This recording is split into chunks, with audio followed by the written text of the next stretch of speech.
In acqua la serie numero 1 dei 200 rana femminili, record della manifestazione di Justin Ann McFarlane, 2:37 e 24, edizione 2015. Miglior tempo di iscrizione Serena Mometto in corsia 4, 2:32 e 66, Mometto classe 93, in corsia numero 5 gialla centrale Alice Quargentan, classe 2000. Secondo miglior tempo di iscrizione, situazione alla virata dei 50 metri con la Mometto 34,87, Matilde Cerchier più giovane classe 01 sfrutta la sua velocità di base 35,53, Giulia Pegorin in terza posizione 35,57, Alice Quargentani in corsia 5 ha vinto il titolo italiano giovanile allo Stadio del Nuoto di Riccione nella gara dei 100 rana.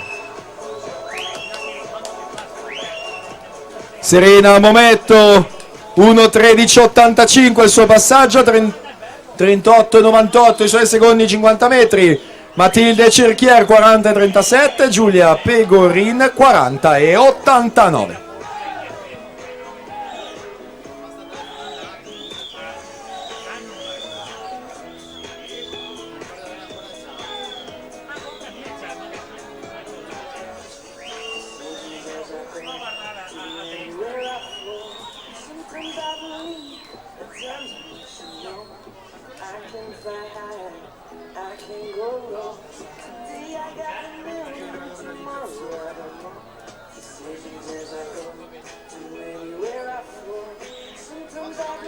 Serena Mometto 40,54, Matilde Cerchier 41,65, Giulia Pecorin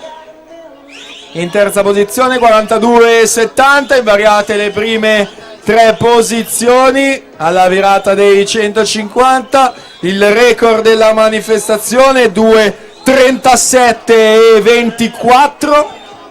Serena Mometto in corsia numero 4, saldamente al comando in questa prima serie, si aggiudica la vittoria dei 200 rana femminili